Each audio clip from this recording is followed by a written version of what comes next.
విజయ్ అమ్మ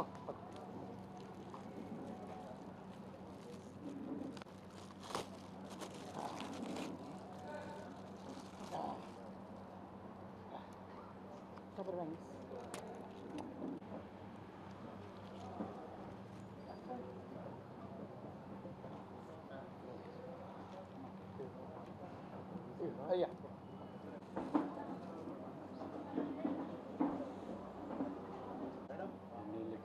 కరువు వచ్చింది 40,000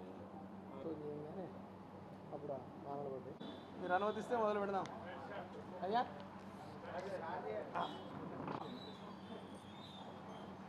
24 సంవత్సరం శాకంభరి నవరాత్ర మహోత్సవాలు 6వ తారీఖు ప్రారంభమవుతున్నాయి. ఈ నెల 21వ తారీఖు దాకా 15 రోజులు ఈ ఉత్సవాలు. అయితే ఒక తిథి ద్వయం వచ్చింది కాబట్టి 16 రోజుల పాటు ఈ ఉత్సవం జరుగుతుంది. అయితే అమ్మవారికి 4 నవరాత్రులు జరుపుతాం. ప్రధానంగా 2 వసంత ఋతువులో చైత్రమాసంలో, ఒకటి వసంత నవరాత్రులని ఆశ్వయ్య మాసంలో మనకు దేవీ నవరాత్రులు. చైత్రేశ్వినే తథాషాఢే మాఘే కార్యో మహోత్సవ చతుర్షు నవరాత్రేషు విశేషాత్ ఫలదాయక దేవీ భాగవతంలో చెప్పబడిన మేరకు నవరాత్ర చతుష్టయాన్ని ఈ దేవాలయంలో భారతదేశం మొత్తంలో ప్రథమంగా ఈ దేవాలయంలో జరపబడుతూ ఇప్పుడు ప్రస్తుతం విశ్వవ్యాప్తమైంది. శాకంబరి నవరాత్రులు కూడా ఇక్కడ జరపబడ్డాక తర్వాత కనకదుర్గ గుడి మొత్తం దేశవ్యాప్తమైంది. ప్రతిదానికి అదంతా వరంగల్కే దక్కుతున్నది ఆ కీర్తి అంతా. ఎందుకు అంటే ఇవాళ శంకరాచార్యుల వారు కేరళలో పుట్టకపోతే మనం బౌద్ధులం అయిపోయే వాళ్ళం. ఇవాళ హైందవ సాంస్కృతిక పునరుజ్జీవన నిర్మాణకర్త విద్యారణ్యులు వరంగల్లో పుట్టకపోతే మనం హిందువులుగా మిగిలేవాళ్ళం కాదు.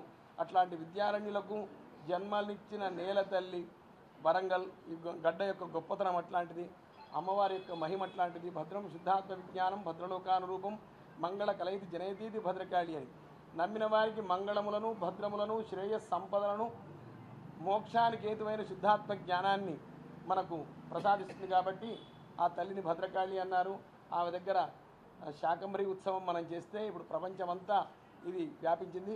శాకంబరి ఉత్సవాన్ని యొక్క సిగ్నిఫికెన్స్ను మన ఎమ్మెల్యే గారు వివరిస్తారు. ఎందుకు అంటే ధర్మశ్రద్ధ కలిగిన వ్యక్తి మొదటి నుంచి కూడా అమ్మవారి భక్తులు. అదే కాకుండా సామాన్యంగా ఏమిటంటే ఏ రాజ్యంలో అయితే ప్రజల యొక్క తనుమాన ధన ప్రాణములకు సేఫ్టీ ఉంటుందో ఆ రాజ్యం అంతా ప్రశాంతత కలిగి ఉంటుంది అని. అట్లాగా 6 నెలల్లోనే ఒక 50 ఏళ్ల కీర్తిని మన ఎమ్మెల్యే గారు సంపాదించుకున్నారు.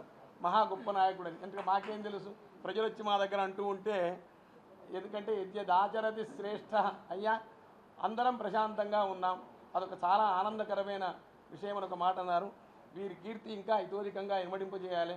వీరి వల్ల ఆ దేవాలయాలు విద్యాలయాలు సమాజం అంతా కూడా శాంతి సౌభాగ్యాలతో పరిఢవిల్లాలని అమ్మవారిని ప్రార్థిస్తూ ఈ యొక్క కాకతీయుల రాజధాని అయిన ఓరుగల్లు మహానగరంలో శ్రీ భద్రకాళి అమ్మవారి అద్భుతమైన దేవాలయం ప్రతిష్ఠితమై ఉన్నది.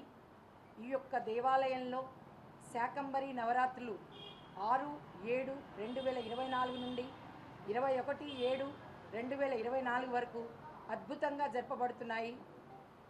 21వ తారీఖున శాకంబరిగా అమ్మవారు వివిధ రకాలైన కూరగాయలచే మరి వివిధ రకాలైన పళ్ళచే అమ్మవారు అలంకరింపబడి అద్భుతంగా మనకు దర్శనం ఇవ్వడం జరుగుతుంది. ఆ యొక్క తల్లి ఆ రూపాన్ని మనం కళ్ళతో చూస్తే చాలు ఆ తల్లి ఆశీస్సులు పరిపూర్ణంగా అందరికీ దక్కుతాయని ఎన్నో వేల మంది లక్షల మంది భక్తులు మరి అమ్మవారి దర్శనానికి వేంచేయడం జరుగుతుంది. కనుక భక్తులందరికీ తెలియజేయందేమనగా మరి శాకంబరి నాడు కానీ మరి 6వ తారీఖు నుంచి 21 వరకు జరిగే ఉత్సవ కార్యక్రమాల్లో హోమాల్లో పూజల్లో అన్నింటిలో పాల్గొనడానికి భక్తుల్ని రావాల్సిందిగా అమ్మవారిని దర్శించుకోవడానికి రావాల్సిందిగా కోరుచున్నాము. అదేవిధంగా వారికి ఉచిత ప్రసాదం ఉన్నది. ఉచిత అన్నప్రసాదం కూడా జరుగుతుంది. ఇక్కడ అన్నప్రసాద సత్రంలో అన్నప్రసాద భోజనం కూడా ఏర్పాటు చేయబడుతుంది. మంచినీటి సౌకర్యం ఉంది. కనుక భక్తులందరూ కూడా ఈ అవకాశాన్ని ఉపయోగించుకోవాల్సిందిగా మరి ప్రత్యేకమైన రోజులు శాకంబరి నవరాత్రులు కనుక ఈ యొక్క రోజుల్లో అమ్మవారిని ఒక్కసారి దర్శించుకొని మీ యొక్క కోరికలు తెలియజేసుకొని అమ్మవారి కృపకు పాత్రలు కావాల్సిందిగా కోరుచున్నాము. శ్రీ శాకాంబరి నవరాత్రి ఉత్సవాలని 6వ తారీఖు ప్రారంభించబడుతున్నది.